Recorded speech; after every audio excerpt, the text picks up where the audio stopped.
ایسا ہوتا ہے کہ آپ کوئی چیز کھاتے ہیں تو وہ کڑوی ہوتی ہے تو آپ فوراً پھر شکر لے کے منہ میں ڈال لیتے ہیں، فوراً کوئی میٹھی چیز ڈال لیتے ہیں. کیوں؟ اس لیے کہ وہ جو کڑواہٹ پیدا ہوئی ہے وہ زائل ہو جائے. کھاتے کھاتے کوئی کڑوا بادام آ گیا تو آپ جلدی جلدی سے پھر کوئی میٹھا بادام 2-3 اکٹھے ڈال لیتے ہیں منہ میں کہ اس کی کڑواہٹ ختم ہو. جب کڑواہٹ پیدا ہوگی تو اس کو کیسے ختم کیا جائے گا؟ مٹھاس سے. مٹھاس زیادہ کی جائے گی، کھنڈ زیادہ ڈال دی جائے گی تو پھر وہ کڑواہٹ ختم ہو جائے گی. کہا جب گناہ کی کڑواہٹ آ جائے تو تم نیکی کی کھنڈ ڈال لیا کرو، نیکی کی شکر کھا لیا کرو، گناہ مٹ جائے گا اور تمہارا منہ بھی، تمہارا دل بھی، تمہارا دماغ بھی میٹھا ہو جائے گا. اس لیے فرمایا کہ جب گناہ ہو جائے تو فوراً کیا کیا کرو؟ نیکی کر لیا کرو. علماء نے کہا کہ نیکی سے گناہ مٹ جاتے ہیں. بعض نے کہا کبیرہ بھی مٹتے ہیں، صغیرہ بھی مٹتے ہیں، لیکن جو معتبر قول یہ ہے کہ صغیرہ مٹتے ہیں، کبیرہ توبہ سے مٹتے ہیں. جو ہمارے صغیرہ گناہ ہیں جو ہم سے ہوتے رہتے ہیں زندگی میں، چلتے پھرتے گاہے گاہے ہم سے کئی گناہ سرزد ہوتے ہیں، ہمیں بعض کا پتہ بھی نہیں ہوتا گناہ سرزد ہو رہے ہوتے ہیں، تو وہ مٹتے ہیں. گناہ کیسے؟ وہ گناہ مٹتے ہیں نیکی کرنے سے. جب وضو کرتے ہیں ہاتھ کے گناہ مٹ جاتے ہیں، جب کلی کرتے ہیں منہ کے گناہ مٹ جاتے ہیں. اللہ اکبر. اسی طرح جب آپ نماز پڑھتے ہیں تو آپ کے بدن کے گناہ گر جاتے ہیں.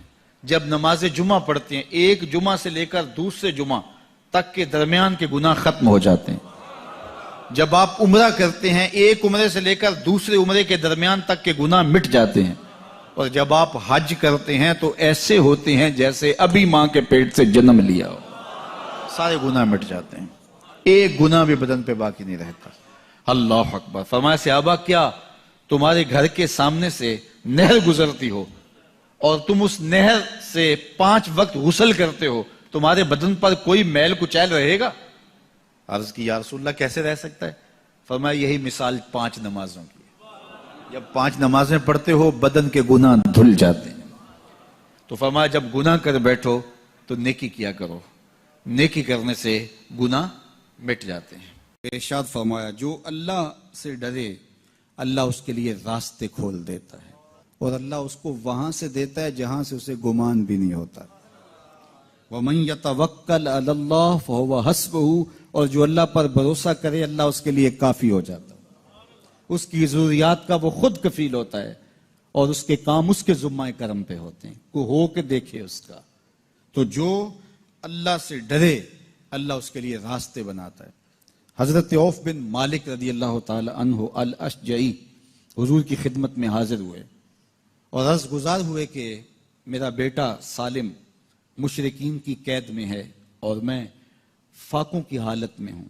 تو فرمایا آل محمد کے پاس ایک سیر جو ہیں بس، اس کے علاوہ ہمارے پاس بھی کھانے کے لیے دنیاوی اسباب نہیں ہیں.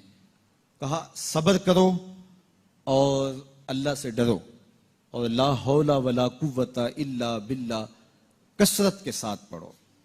یہ ایسا وظیفہ ہے، ایک حدیث پاک میں آتا ہے کہ یہ 99 بیماریوں کا علاج ہے. اس میں سب سے کم درجے کی بیماری ہم اور غم ہے. یہ دکھوں کا مداوع ہے، مشکلات کا علاج ہے اور یہ وظیفہ میرے حضور نے بتایا. حضرت ابو ذر غفاری رضی اللہ تعالیٰ عنہ کو حضور نے 5 چیزیں بتائی تھیں. ان میں سے 5ویں چیز یہ تھی کہ ابو ذر کثرت کے ساتھ لا حول ولا قوت الا باللہ پڑھا کرو. فرمایا عرش الہی کے نیچے ایک خاص خزانہ ہے، یہ وظیفہ وہاں سے آیا ہے. یہ زندگی میں معمول بنا لو. جب پھنس جاؤ، مشکلات میں آ جاؤ تو لا حول ولا قوت الا باللہ پڑھو، اللہ راستے کھولے گا.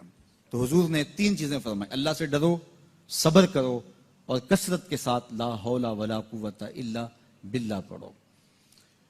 وہ فرماتے ہیں کہ میں یہ عمل شروع کیا، ابھی گھر میں بیٹھا ہی تھا کہ دروازے پہ دستک ہوئی تو میں اٹھا کہ دروازہ کھولوں دیکھوں کہ کون ہے. تو دروازہ کھولا، دیکھا میرا بیٹا کھڑا ہے اور اس کے پیچھے 100 اونٹ کھڑے ہیں. تو میں نے کہا کہ تم اور یہ اونٹ؟ کہا مجھے موقع لگ گیا، میں ان کی قید سے بھاگ آیا اور آتے آتے ان کے 100 اونٹ بھی ہانک لایا ہوں. وَيَرْزُقْهُ مِنْ حَيْثُ لَا يَحْتَسِبُ. وہ تمہیں وہاں سے رزق دے گا جہاں سے تمہیں گمان بھی نہیں. اس کے ہو کے تو دیکھو. اللہ اکبر. اللہ کے ہو جاؤ تو پھر وہ تمہاری ضرورتوں کا کفیل ہو جائے گا. فرمایا حضرت عبداللہ ابن مسعود رضی اللہ تعالیٰ عنہ نے کہ کسی شخص کو فقر و فاقہ آ جائے تو وہ لوگوں کو بتائے کہ میں آج کل بڑے مشکل حالات میں ہوں، ہر وقت لوگوں کو بتاتا رہے تو اس کی مشکل بڑھے گی، اس کی مشکلیں آسان نہیں ہوں گی اس طرح. اور اگر وہ اپنی اس مشکل کو کسی سے شیئر نہ کرے بلکہ مصلی بچھا کے اپنے رب سے کہے کہ مالک فقر و فاقہ آ گیا ہے اور اس کا علاج تیرے پاس ہے، اس مرض کا مداوع تیرے پاس ہے. تو حضرت عبداللہ ابن مسعود فرماتے ہیں کہ رسول کریم نے فرمایا جلد یا بدیر اللہ اس کو مالا مال فرما دے گا. یہ بھی کبھی کر کے دیکھو، مشکل آ جائے، فاقہ آ جائے، مصیبت آ جائے، کسی سے نہ کہو، صرف اپنے رب سے کہو، پھر دیکھنا اس کی کرم نوازیوں کا می کیسے برستا ہے. فرمایا اللہ پر بھروسہ کرنے کا جو حق ہے اگر وہ تم ادا کر دو وہ تمہیں ایسے رزق عطا کرے جیسے پرندوں کو عطا کرتا ہے. ہم تو دکان پہ جانا ہوتا ہے، فیکٹری میں جانا ہوتا ہے، ہم اپنے کاروبار پہ جانا ہوتا ہے، نوکری پہ جانا ہوتا ہے، مزدوری پہ جانا ہوتا ہے، ہمیں پتہ ہے کہاں آج صبح جانا ہے. لیکن پرندوں کو کوئی پتہ نہیں ہوتا کہاں جانا ہے، راس المال بھی نہیں ہوتا، لیکن صبح نکلتے ہیں، شام کو کبھی بھی خالی پیٹ نہیں آئے. بن توکل پنچھی اڑ دے خرچ نہ پلے زیرا ہو. گھر سے خالی پیٹ نکلتے ہیں، جب واپس آتے ہیں تو پیٹ بھرے ہوئے ہوتے ہیں، اور پھر جو ان کی ضرورت ہوتی ہے اللہ وہ ساری ضرورتیں پوری کرتا ہے، جو ضرورت ان کی ہوتی ہے. یہ شیر کتنا گوشت کھاتا ہے اللہ روز اسے دیتا ہے. یہ ہنس روزانہ سچے موتی کھاتے ہیں، اور آپ مارکیٹ میں لینے جائیں لاکھوں روپے لگا کے تولے ماشے کے حساب سے آپ خریدتے ہیں، پھر بھی آپ کو یقین نہیں ہوتا کہ یہ سچے ہیں یا 2 نمبر ہیں. اور ہنس دنیا پہ کروڑوں جانور پائے جاتے ہیں، روز کھاتے ہیں، صبح بھی شام بھی دوپہر بھی پیٹ بھر کے کھاتے ہیں، اللہ روز انہیں عطا کر. کہا اس پہ بھروسہ تو کر کے دیکھو، وہ تمہاری ضرورتوں کا کفیل ہوگا. اس پہ بھروسہ کرو گے وہ تمہیں وہاں سے دے گا جہاں تجھے گمان بھی نہیں ہوگا. حضرت عمر رضی اللہ تعالی عنہ جا رہے تھے نا، رات کو پہرے پہ کھڑے تھے، تو ایک گھر سے ایک خاتون اپنی بیٹی کو کہہ رہی تھی دودھ میں پانی ڈال لو. تو بیٹی بولی امیر المومنین نے منع کیا ہے. تو کہا امیر المومنین کب دیکھ رہے ہیں؟ تو بیٹی بولی امیر المومنین نہیں دیکھ رہے، ان کا رب تو دیکھ رہا ہے. حضرت عمر دروازے پہ نشان لگایا تو آ گئے.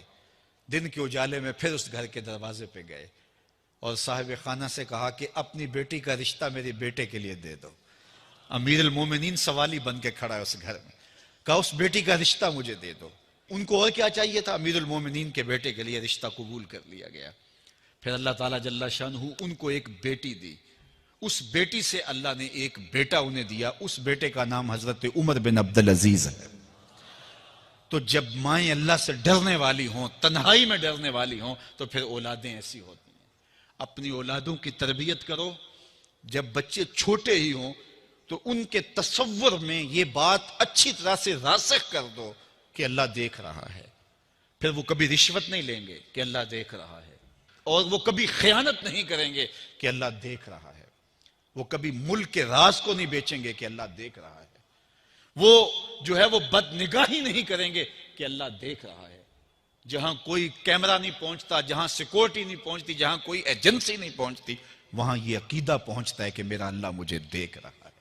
تو یقین کی یہ دولت زندگی کا نور ہے، زندگی کا جمال ہے، اور ماہ سیام میں اللہ تعالیٰ اس عقیدے کو روحوں میں اتار دیتا ہے اور باطن میں جذب کر دیتا ہے.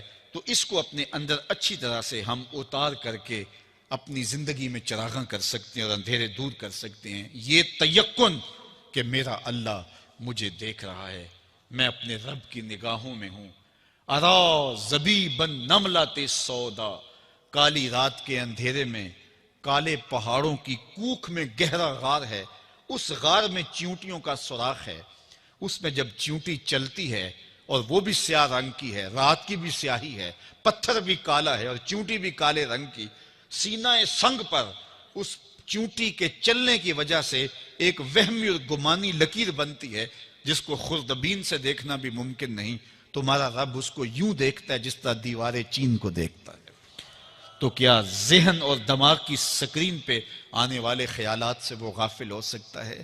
کیا وسوسوں سے وہ غافل ہو سکتا ہے؟ تو آئیے اس یقین اور اس تیقن میں جینے کا گر سیکھیے.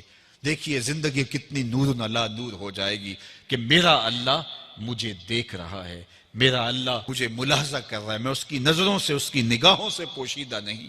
تو یہ عقیدہ ماہ سیام میں ہمیں نصیب ہوتا ہے. اور اگر ہم نے ماہ سیام کے دامن سے یہ سب کچھ نہیں سیکھا اور پورا مہینہ بھوک کاٹی، پیاس کاٹی اور مہینہ گزار دیا، اور عید کے دن وہیں کھڑے تھے جو ہم 29 شعبان کو جہاں کھڑے تھے، تو پھر ہم نے رمضان کی برکت کیا پائی؟ میرے حضور نے منبر کی تینوں سیڑھیوں پہ قدم رکھتے ہوئے آمین آمین پکارا تھا. تو صحابہ نے پوچھا حضور یہ عجیب ماجرا ہم نے دیکھا ہے، کوئی دعا مانگنے والا نہیں تھا اور آپ نے آمین کہا، پھر دوسری سیڑھی پہ رکھا قدم، پھر آمین کہا، پھر تیسری سیڑھی پہ قدم رکھا تو آمین کہا. فرمایا میں نے پہلی سیڑھی پہ قدم رکھا تو جبریل حاضر ہوئے اور انہوں نے کہا اس شخص کی ناک خاک آلود ہو جس نے ماہ سیام رمضان المبارک کو پایا اور اپنی بخشش نہ کروا سکا. تو میں نے اس پہ آمین کہا کہ ماہ سیام ملے، رحمتوں کی برکھا برستی ہو، جنت کے 8 دروازے کھلے ہو، جہنم کے در بند کر دیے گئے ہوں، ایک نفل کا ثواب فرض کے برابر ہو، فرض کا ثواب 70 فرضوں کے برابر ہو، رحمتوں کی برکھا ہو اور بندہ اپنی بخشش بھی نہ کرا سکے، تو کہا اس شخص کی ناک خاک آلود ہو. تو حضور نے اس پہ آمین کہا. تو اتنے پیارے موسم کو جو ضائع کر دے، ایسی حسین رت کو جو ضائع کر دے، اس کے لیے وعید بھی کتنی سخت ہے. کہا دوسری سیڑھی پہ قدم رکھا تو جبریل آئے اور کہا اس شخص کی ناک خاک آلود ہو جو والدین کو بڑھاپے میں پائے اور خدمت کر کے جنتی نہ ہو سکے. منبر کی تیسری سیڑھی پہ قدم رکھا تو جبریل آئے، انہوں نے کہا اس شخص کی ناک خاک آلود ہو جس کے سامنے آپ کا ذکر کیا جائے اور وہ آپ پہ درود نہ پڑے. اللہ اکبر. رسول رحمت کا نام آئے تو درود و سلام پیش کرو، ان کا ذکر آئے تو تمہاری روحیں بھی درود پڑھیں، تمہاری زبانیں بھی درود پڑھیں. اللہم صلی علی سیدنا و مولانا محمد معدن الجود والکرم.